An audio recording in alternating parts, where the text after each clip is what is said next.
our party has been about Bazzoxan for the better part of a day, and now they're ready to jump into the Hythenos estate. So let's dig into some session prep. Welcome back, everybody. So today we're going to be talking about our prep for this next session where our party is going to enter the Hythenos estate. First things first, let's talk about our characters. We've got Chosen, our bugbear barbarian. We've got Dimitri, the gnome fighter. Iris, our halfling warlock. Jimmy, the sea elf druid. And Melvin, our half-elf bard. In today's session, they're going to head to the Hythenos estate, and my guess is that'll take up the entire session. So, our strong start. We've got this written out. As an evening approaches, the hot, dry air of Bazzoxan starts to cool, and before you rises a large 2-story manor with stone walls and a dark slate roof. Nicer than almost any building you've seen so far in town, though some scars of the constant struggles of Bazzoxan are shown across the face of the building.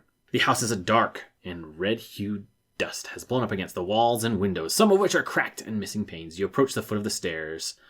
Everyone make a perception check.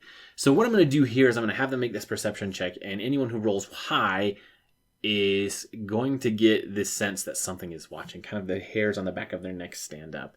They roll really high. I'm going to have them notice something kind of out of the corner of their eye, and I'm going to continue this throughout the entire Hythenos estate to give them a little bit of an eerie sense as they go about. Scenes. The only scene that we have really to prepare for this session is the Hythenos estate, and the reason for that is I think it will take the entire session for my party to go through this, which is totally fine, and it should be a lot of fun. So this was created by Cat Valkyrie on Reddit. I'll provide a link for that in the description below.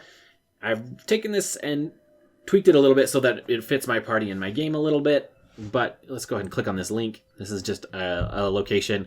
You can see here's the location, or here's the map that was provided in Cat Valkyrie's post, as long as a version with some locations.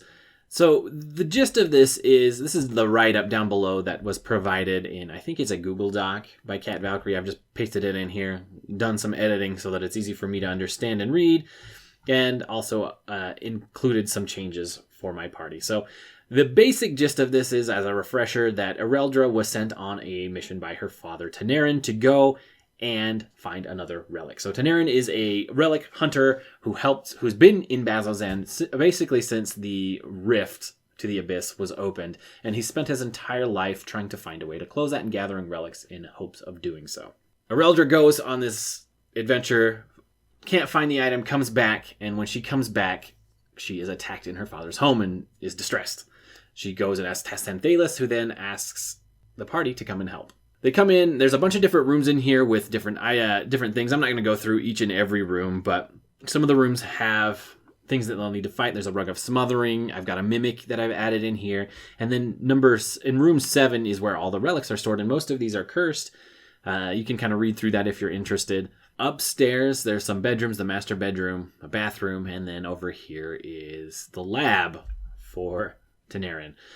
So what has happened here in the house is a Dybbuk has come and entered the home, has killed Tanarin, and has possessed his body. So we're going to have a decent encounter there where we're going to introduce some guards and things. It should be pretty exciting. Using Matthew Colville's action-oriented monsters, the advice that he gives in that video, link for that in the description below, I made some changes. So let's go ahead and look at those actually using our links. Scroll back down here to our... Alright, so we've changed a few things. First thing is, the Dybbuk will be using the Illusionist stat block, so its attack in round 1, we're going to have it use Mage Armor. This is just me going through some of the spells that are already in the Illusionist stat block, so that I don't have to dig through and look at every single spell and try and decide what I'm going to use. Round 1, Mage Armor. Pretty simple.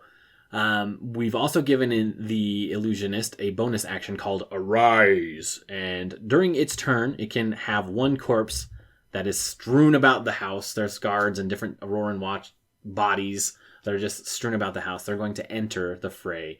So they might only have 1 HP, can be kind of like little minions, and they're just going to throw some complexity into the fight. Then round 2, this Phantasmal Killer we're going to have them use, and I expect the Illusionist won't last much longer than, I think it has like 40 hit points or something like that. My guess is the party will be able to handle that, and if not, we can figure something else out. Then I've added some reactions, so I can have the Illusionist teleport up to 10 feet, and then I can have it attack as a reaction, So when my party members uses their turn, we'll have them use a reaction to attack, and 2 of the corpses that are nearby in melee can attack some of our party members, and then another one is here, which will just allow some of the corpses to move. Just providing my party a little bit more challenge in battle. Once the illusionist is dead, the diebook will come out of the corpse, and it'll try to go into another one if it can. If not, there's a couple different attacks. I'm going to have some tendril attacks. I've added a couple more.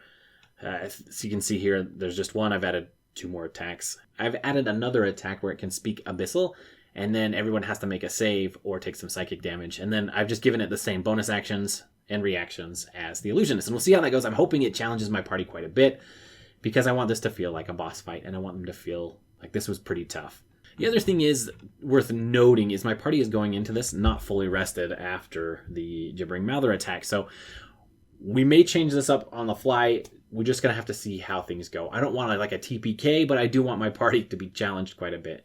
I know that some of their resources are already drained, so we'll have to see how this goes. Secrets and clues, I'm not going to go over each and every one of these. There's a whole bunch over here. I just rearranged them. These are the ones I took these are from the notes I took while I was going through chapter 3. I've just rearranged them into different sections. So like if I want to know about Elixion or the Betrayer's Rise or just some random other things, I've got them split up that different way. And you can come to my Notion page and figure that out if you would like. NPCs. These are just all the NPCs that are in Bazzoxan. My party has a really good relationship with Question, who is actually at the Hythenos estate with them. We will see if Question goes into combat or not. I'm leaning towards no. She'll find a reason not to go in, but we'll see. Monsters. We've got the Relic of Smothering, a Stone Defenders that are in the Relic Room. We have some Veterans that are just like bodies that are strewn about the place that are dead. I'll use the stat block as they come in to the fight with the diebook. Then I've got a Mimic just because I love the idea of a Mimic here in this Relic Collector's home. And I've never personally run one, and I've got some new players that I know have never faced it. So I think it should be fun. It's a classic D&D monster. I feel like everyone should have the opportunity to fight. Then we've got our diebook and Illusionist.